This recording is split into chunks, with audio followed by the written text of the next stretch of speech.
So we come fairly quickly now to the most famous and striking, I don't know what you would call it, analogy that Thomson offers for, trying to understand the ethics or the justice of abortion, and that is this incredible imaginative scenario involving the famous violinist. But let's remind ourselves. I don't need to explain that. I mean, you read it. Why should I explain it?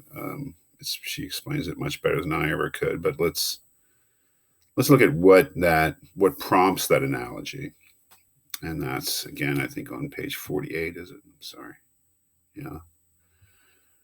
Where she's granted for the purposes of argument that the fetus is a human being or a person from the moment of conception.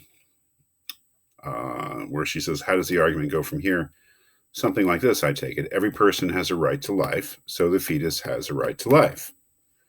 No doubt the mother has a right to decide what shall happen in and to her body. Everyone would grant that. But surely a person's right to life is stronger and more stringent than the mother's right to decide what happens in and to her body, and so outweighs it. So the fetus may not be killed, and abortion may not be performed. We have to read in a sophisticated way and realize that she is not proposing this argument. She is laying out what she takes to be the standard anti-abortion argument that is based upon the premise that the fetus is a person. And then she says it sounds plausible, this argument, but imagine something like this, right?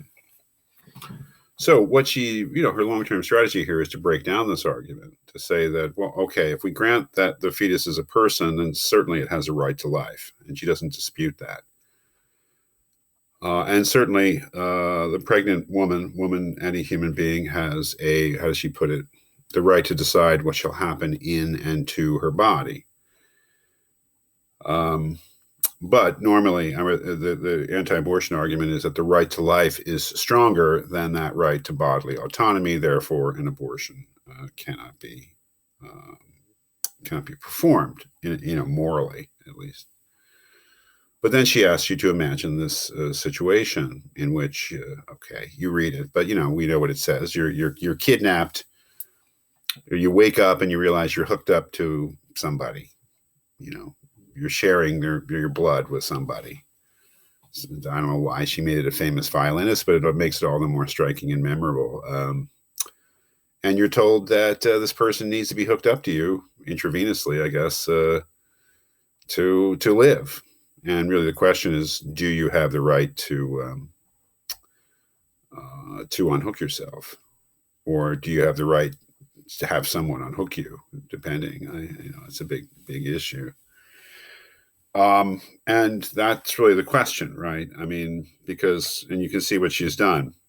Well, you, as the person who has involuntarily been hooked up to this other human being, you have a right to life. And you have autonomy over your body, and they have a right to life. And the question is, do you have the right to unhook yourself, and do you have the right to, can you obligate somebody else to unhook you, or can somebody else unhook you? You can see where she's going here, right? It's quite interesting. Certainly, the famous violinist has a right to life.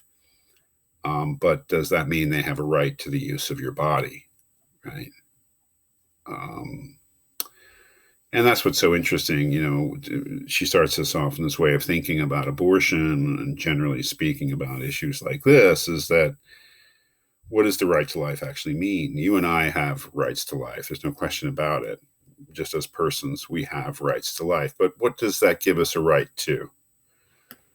Certainly, it should give us a right not to be killed. But there are certain situations in which we can be justly killed. And the question is abortion one of those situations? At least that's the way that I see it. The question that she's raising.